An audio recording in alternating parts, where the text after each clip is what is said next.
United we're as strong as a mountain. United we're as deep as the sea.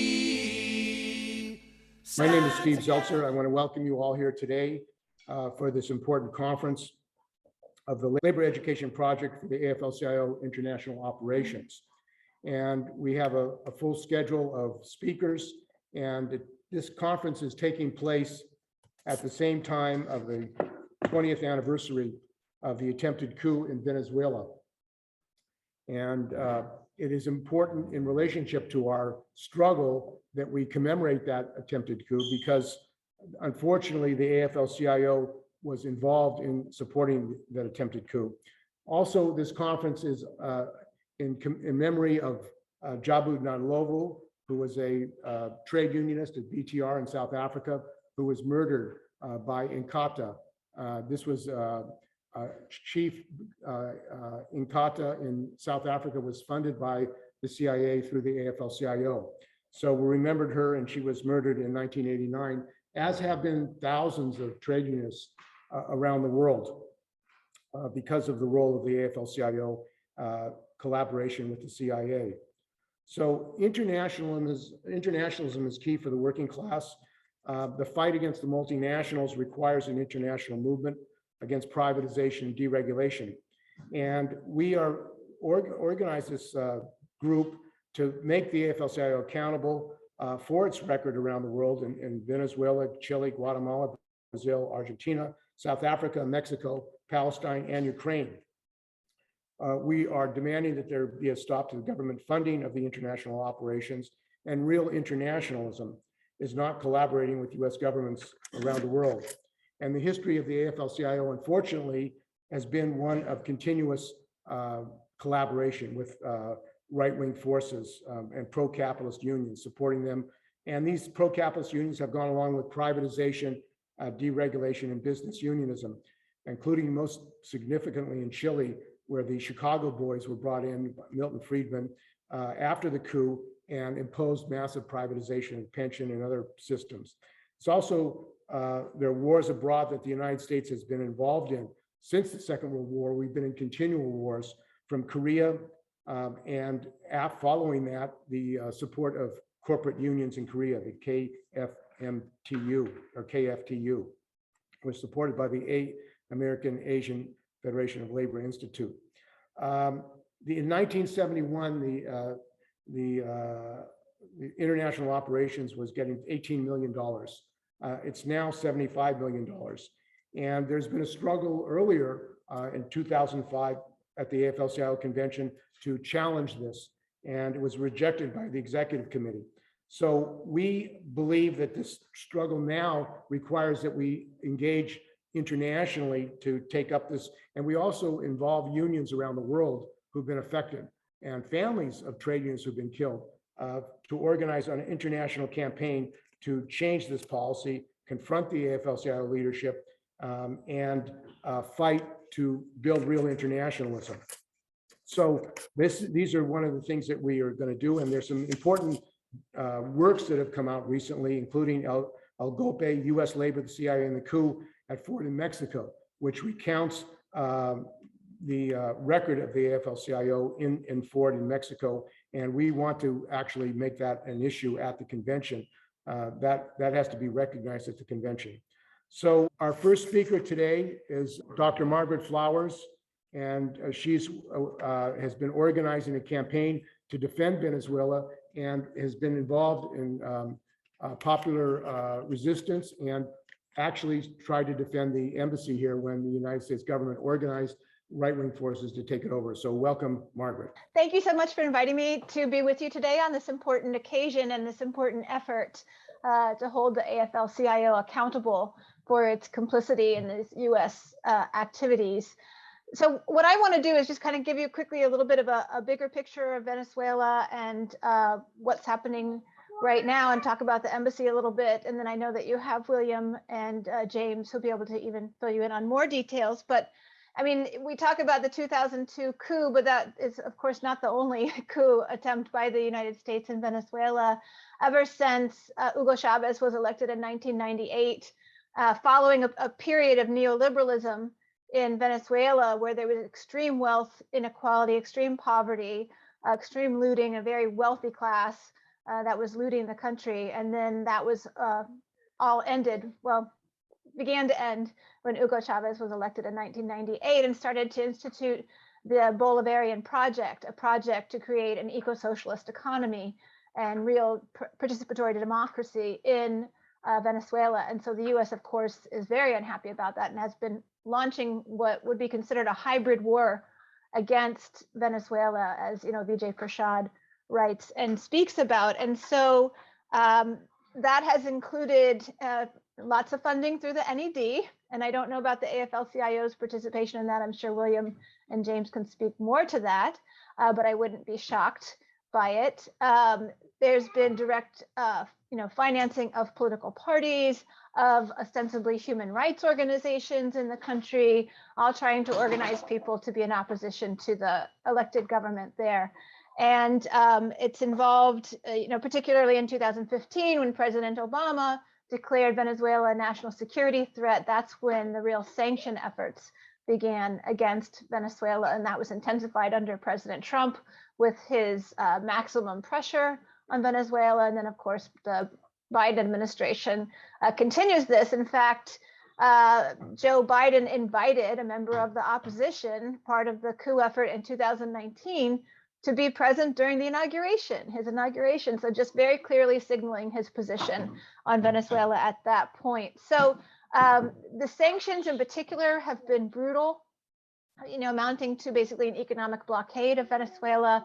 The Center for Economic and Policy Research estimates that just from 2017 to 2018, those economic measures resulted in the death or contributed to the death of 40,000 people. And so it's estimated that at least 100,000 people have died due to the US's illegal economic coercive measures in that country that really devastated the economy for a while and created hyperinflation and real difficulties. And fortunately, that is starting to recover as Venezuela recovers its economy, its industry, and has important partnerships with other major countries that are providing assistance in that. This has included seizing Venezuela's assets. So Venezuela has more than $1 billion worth of gold in the Bank of London, and that has been seized. London's refusing to give it back, even though Venezuela had brokered a deal with the United Nations to directly spend that money on food and medicines early in the COVID-19 pandemic. That was blocked. The United States has seized Venezuela's oil company in the United States, Citgo, which was bringing in $1 billion worth of profits to Venezuela or income to Venezuela prior to its being seized. And now the green light has been given for that to be sold off. This is not the United States property, really. So, okay, go see Clary. Sorry. This is not the United States prerogative, really, to steal their oil company and then to sell that off. There have been, military attempts to conduct other coups and conduct chaos in the country. Venezuela, fortunately, has been pretty astute at preventing those attacks, but there was even a assassination attempt, I think in 2018, in August of 2018, against the elected president, Nicolas Maduro, using drones. And so these are kind of the mechanisms of the hybrid warfare, the internal interference. Oh, and the interference in elections. I served as an election observer in December 2020. And previously, my partner, Kevin Zeese, had covered the elections in 2018. And then we were there also in 2019 as a peace delegation. But I went to speak kind of about a couple things. One, that I was asked to speak about what we did around the embassy. And so in 2018, there was a presidential election. The United States declared that election illegitimate even before it happened, even though Venezuela has one of the best election systems I'm aware of in the world. It's very transparent and accountable. They have over 100 political parties that participate in their elections. The US declared that illegitimate. And then in January of 2019, shortly after President Maduro had his inauguration, the US backed this guy, Juan Guaido, who he was trained at George Washington University, and Guaido declared himself the president of the country. At that point, he was the head of the National Assembly, which he actually wasn't supposed to be, but they manipulated that so that he would be the head of the National Assembly and declare himself president. And that didn't work. You know, he wasn't the president. He didn't have real support behind him. And so it was a failed coup attempt. But what the United States did that I think is relatively novel and concerning is the US decided to recognize him as president of the country anyway, and basically started, would not recognize the Maduro government, started giving the assets to Juan Guaido. And while we were in Venezuela in March of 2019, the US handed over 2 properties, the mission in the United Nations in New York to Guaido's people, and then the attaché office in Washington, D.C. to Guaido's people. And we knew that the Venezuelan embassy was next. In fact, Guaido's person, Carlos Vecchio, who he was naming as his ambassador, had started using the address for the Venezuelan embassy as his address. And so people had not been able to stop those takeovers of the other properties, because by the time activists got there, they were already inside.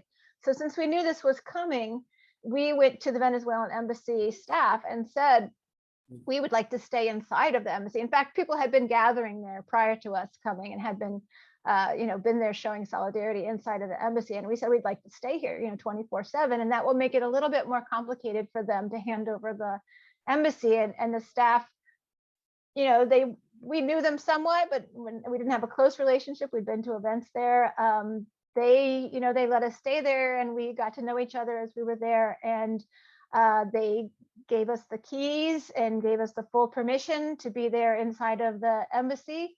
And so we stayed. And the first few weeks, it was, pretty good. We were coming and going. We were in communication with the State Department. We let them know that we were there, that we were taking care of the embassy, and that, we were not violent people. We did not have weapons or anything of that sort.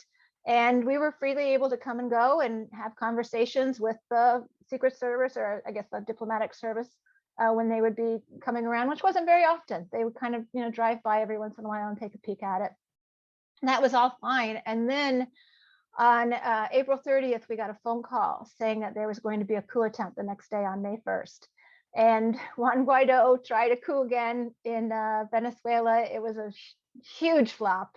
Even the soldiers that he had talked into supporting him, when they figured out what was actually going on, left him there, abandoned him. And so that didn't work at all. But what did happen is US regime change agents from Venezuela, Nicaragua, Cuba came to the embassy that day on May 1st and surrounded it with the direct, I want to say support, but definitely the cooperation of law enforcement, including the diplomatic services from the State Department.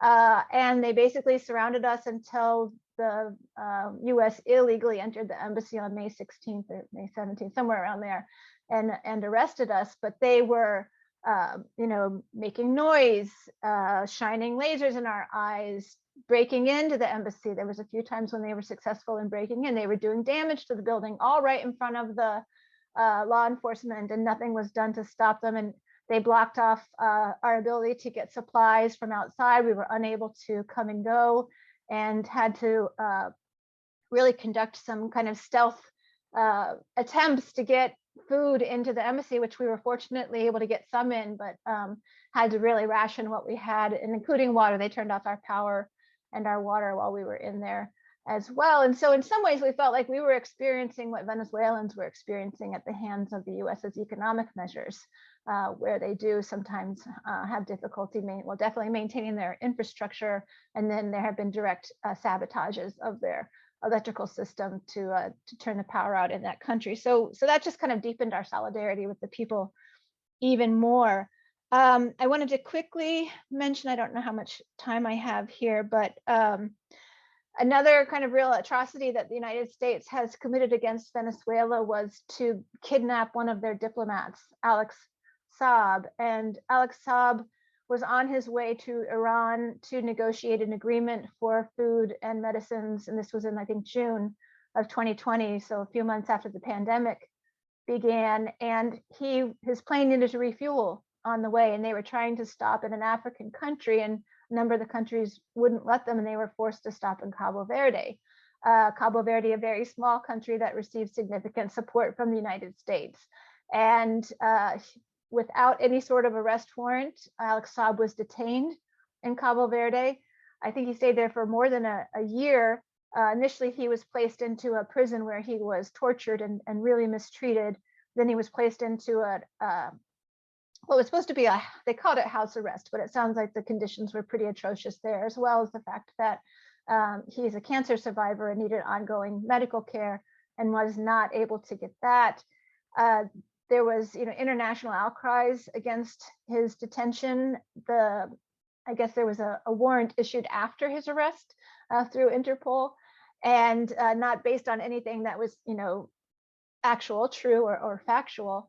And then just very quickly last year, the United States, without any warning, without even telling, alerting Alex Saab's legal team, they kidnapped him and brought him to Miami, where he remains right now, and is being, illegally held in a jail in Miami, Florida. So it's important that we continue to speak out against this mistreatment of Saab. And then I think maybe William or James can speak to this. It's really interesting to see how the United States has, been conducting this charade of pretending that Juan Guaido is president, although more and more other countries, which had initially joined with the United States in that, have been changing their minds on that and actually conducting, deals and talks with the Maduro government, because Juan Guaido, he has no power, he has nothing, he can't do anything. And so if another country actually needs to do something with Venezuela, they have to talk to the actual government. And that includes the Biden administration after the Russian intervention in Ukraine and the ban on Russian gas exports. The United States White House sent top level negotiators to Venezuela to speak with the Maduro government about, of course, they have a lot of oil and gas in Venezuela. So, so of course the U.S. is changing its tune. But there's been, intervention in all sorts of ways, all of it illegal, all of it in violation of the United Nations Charter, and definitely documented funding by the National Endowment for Democracy, as well as military training and support for paramilitary, mercenaries on the Colombian border who've gone in and conducted stealth operations. So I'll stop there so we have time for questions, but hope that gives you a little bit more of insight into the US's role in Venezuela.